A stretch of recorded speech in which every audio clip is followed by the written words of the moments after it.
Yeah, I'll react to that, sure. Hey guys, what's up? McJibbin here, back with another reaction video. I just tried to do a reaction video. Oh, by the way, um, I reached 50 subscribers. That was a big goal of mine since I started the channel. And thank you guys. I can't thank you much. I love you guys. Thank you so much. So much. And so anyways, I was just made a reaction video of the new History Matters video. It's something like, how did Europe react to the discovery of the New World of the Americas? Yeah, Europe's reaction to the New World. And I listened to it, reacted to it, and when I went to publish it, there was no audio of the, and it's because I had the desktop audio for some reason clicked mute and didn't realize it. And then I had the thumbnail ready, it was done processing, I published it, I go to listen to it, and that's not playing, and that was awful. But 50 subscribers, thank you guys so much. Sadly, I'm not just gonna play that for the sake of playing it because I've already seen it. I'm gonna do a brief history of sushi by Salmonella. Let's get into it. Original video down in the description below, at the top of the description, like always. Salmonella is amazing. We all know that. Let's go.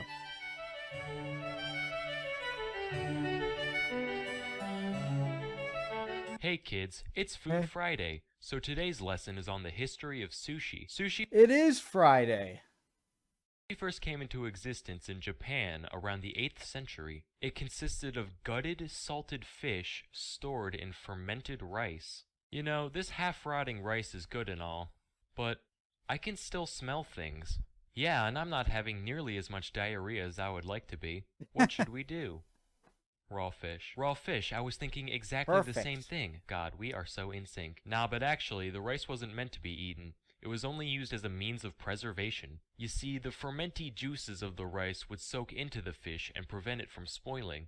However, as semi-rancid food often does, it would also impart a sour taste on the fish. That's where the name sushi comes from, an antiquated Japanese term for sour tasting. Also, it smelled like death. The odor is described as an extremely pungent cross between blue cheese, fish, and vinegar. Man, I'm mad. Why's that? I smelled something down the road. Thought a new sushi vendor was in town.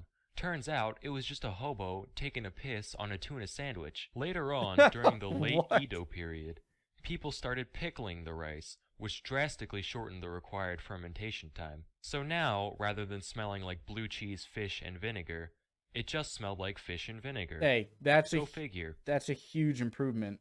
That was the worst of the three. People found this rice to be much more palatable, so it began to be eaten alongside the fish. Sheet seaweed was also invented around 1750, which allowed the contemporary sushi roll to take form around this time. Nice. Toss in a couple vegetables, and you've got something much more resemblant to today's sushi.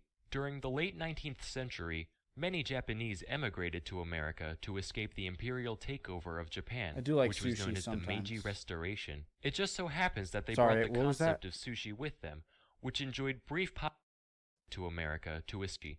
During the late 19th century, many Japanese emigrated to America to escape the imperial takeover of Japan, which was known as the Meiji Restoration. It just so happens that they brought the concept of sushi with them, which enjoyed brief popularity among the upper class during the turn of the 20th century. However, coinciding with the imperial takeover was the fact that Japan started being kind of a dick. Hey, freedom is gay. What did you just say? Yeah, your way of life is for pussies. Oh yeah? Guess we'll just stop eating your dumb fucking fish roll whatever, things, we don't need you. Hey, fuck you, you cheeseburger slut. What? I'll nuke your bitch ass. Wait, what is nuke? 40 years, you'll see. And thus, sushi lost its place in the West. Cut to the early 19th. I was beginning to joke, and then I reached a point where I was uncomfortable joking. 1960s.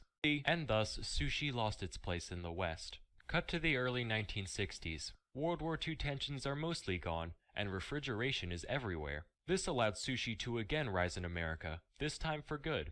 By the 1980s, sushi restaurants were everywhere, especially along the West Coast. But as you can imagine, American sushi saw significant alteration in order to appeal more to the Western palate. For example, if you went to Japan and asked for cream cheese in your roll, They'd probably just put you on a raft and gently push you out to Good. sea. I don't But like to cream each cheese their either. own. And today, sushi is more popular than ever. So kids, remember to be careful of who you make fun Thanks, of. Sam. Because the weird, smelly kid of today might just be the next big thing tomorrow.